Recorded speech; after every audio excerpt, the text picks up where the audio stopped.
Sampai jugalah hajat aku. Nak ada garaj macam orang putih. Sat jet PPE, sat dapur pumpang, sat garaj.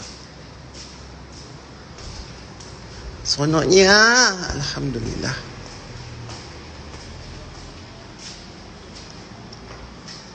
Tada.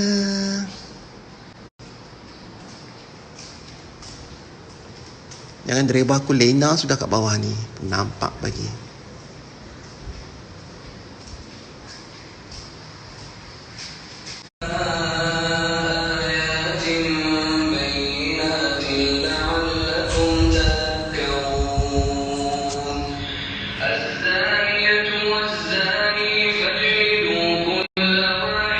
Assalamualaikum warahmatullahi wabarakatuh. Hari ini kita nak bercakap tentang fana dan baqa. Fana maksudnya satu alam, satu benda, satu perkara yang tidak kekal, dan baqa itu adalah sesuatu yang kekal. Siapa fana, siapa baqa?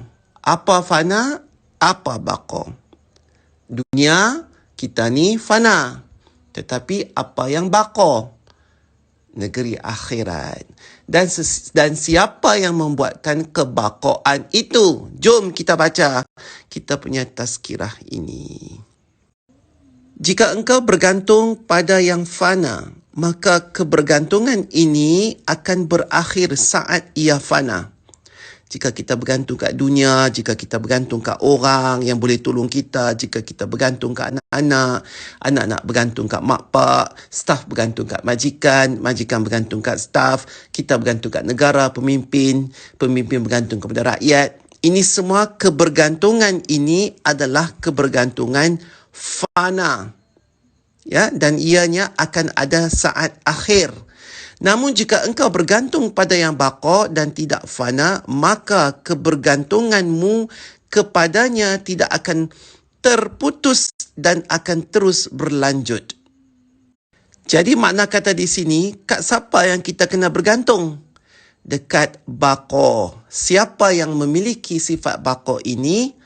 Allah Subhanahu wa ta'ala. Kerana Allah itu baqa, wajah Allah itu baqa. Yang selainnya adalah fana.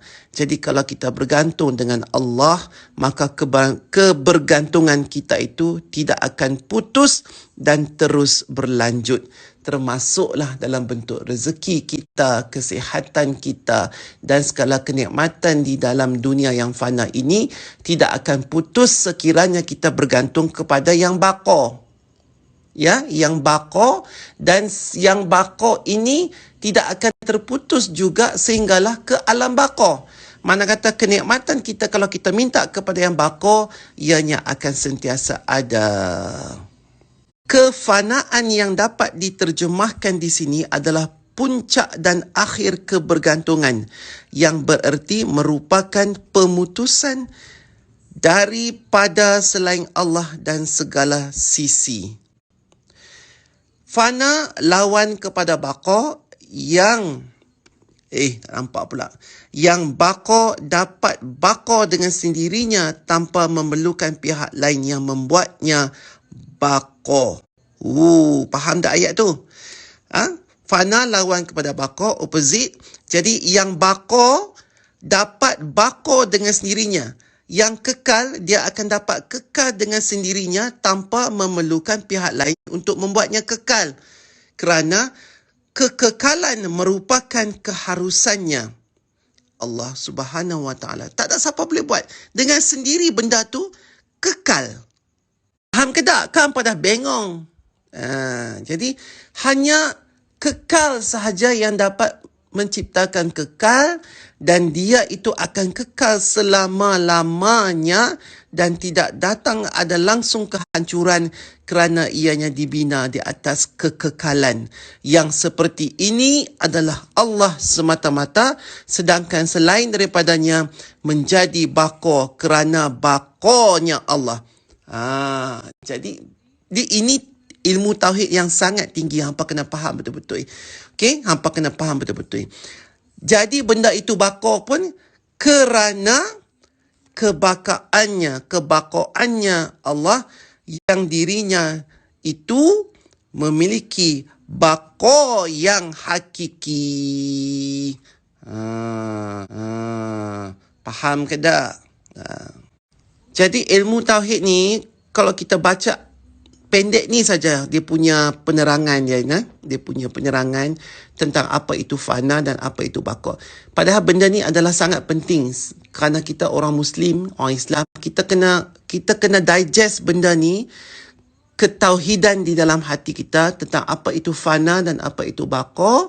Dan apabila kita faham tentang sifat-sifat fana dan sifat-sifat baka dan apa itu baka yang mencipta baka supaya baka itu kekal selama-lamanya hanya boleh dibuat oleh sesuatu yang memiliki sifat baka itu, maka kita akan kembali kepada Allah Subhanahu Wa Taala, yang mana Allah sahajalah ketika keseluruhan penciptaan ini musnah, hancur, tetapi hanya ada satu sahaja yang akan kekal, iaitu Allah Subhanahu Wa Taala.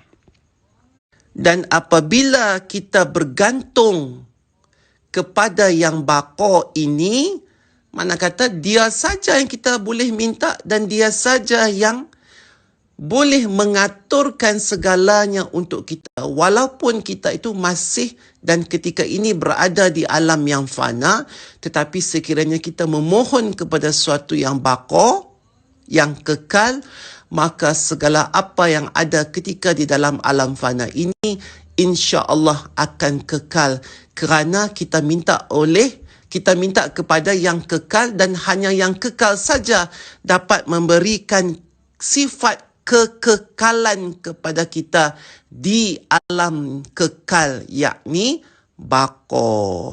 Faham? Jadi tolong jangan minta dekat orang, minta dekat Allah Subhanahu Wa Taala.